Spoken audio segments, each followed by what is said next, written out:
Hello, thanks for joining me. It is a beautiful day today in the Yorkshire Dales in the north of England, so I'm out for a nice long ride.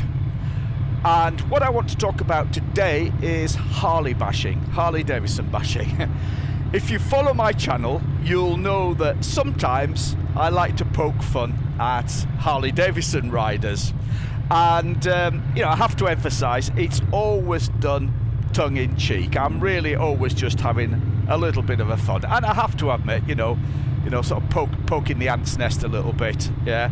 And it's simply because some Harley riders, not all, I have to emphasise, not by a long shot, but some Harley riders, especially here in the UK, they take themselves far too seriously, and it tends to be the newer Harley riders, the recent converts to Harley-Davidsons, and they've kind of got this attitude of, look at me, I'm a proper biker, now I've bought a Harley.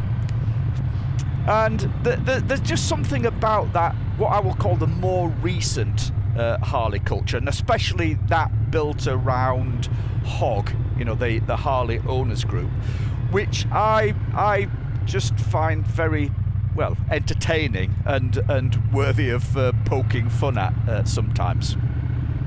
However, I do recognise that for many people, HOG membership is a wonderful experience where they make new like-minded friends, and they're able to engage in activities which they really enjoy. And I think the reason for this, and I also think it's the same reason why I struggle with HOG, is the typical demographic of new Harley riders. Certainly here in the UK, that's where my experience is.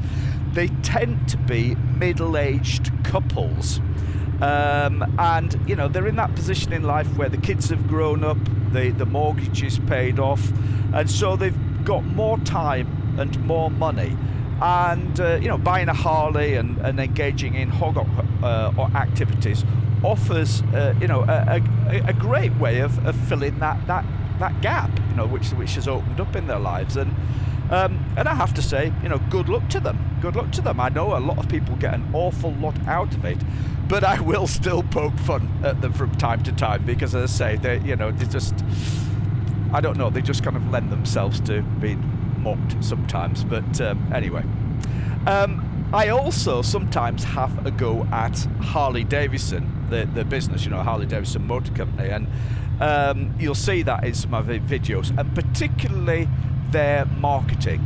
That's really what I focus on Harley-Davidson marketing.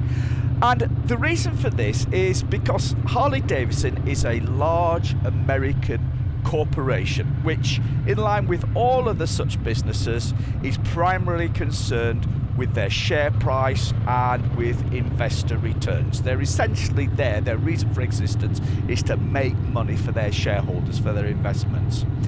And that's an undeniable reality of life. But what I just reflect on sometimes is how that then translates to Harley-Davidson marketing, and I have to say, this Harley-Davidson is not unique with this. You could point the finger equally at any other big company and any most other motorcycle manufacturers as well. But I'm particularly fascinated by Harley-Davidson because Harley-Davidson, they in their marketing, they try to sell the American dream. That's really what they're selling. They're selling this dream, and it has all, in my eyes anyway, become a very cynical exercise in consumerism. And what they're really pushing people to do is to buy a new bike every couple of years, upgrade their motorcycle every couple of years, buy all the Harley-Davidson branded riding gear, buy the Harley-Davidson t-shirts and other branded clothing and all the accessories and bolt-on bits and what have you, and attend all of the, at times rather expensive Harley-Davidson events. And the reason why they encourage people to do this is just simply to make more money out of their customers, and there's nothing wrong with that. That's just the reality of the business world. And I'm not saying that Harley riders don't enjoy going through that experience.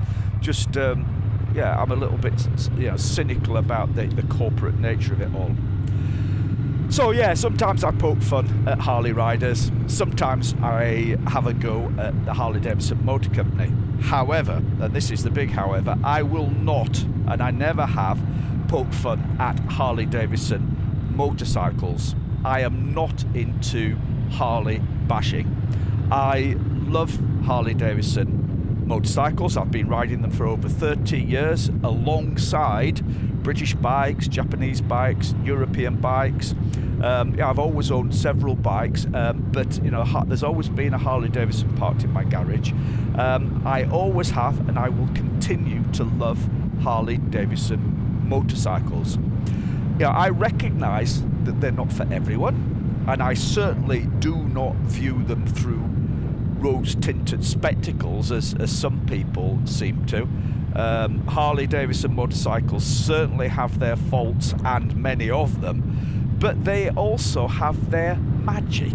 There's a special magic to Harley-Davidsons, which I think you're only going to get if you've ridden one and you've had a good experience with them. And to me, that's what they're all about. That's what Harley-Davidson motorcycles are all about. They're all about that magic. And so a lot of my videos are just trying to explore and unpack, what is that? What is it that makes them special? And, motorcycles and motorcycling more generally, I guess. But I think Harley-Davidson stand out in that. So, yeah, I will continue in my videos to explore these themes. If you enjoy that, then, please ride along with me on these video blog ramblings. If it's not for you, then just scroll on past. So, thanks very much for watching. I'm going to enjoy the rest of this ride through this beautiful English scenery. Ride safe. See you again soon. Bye.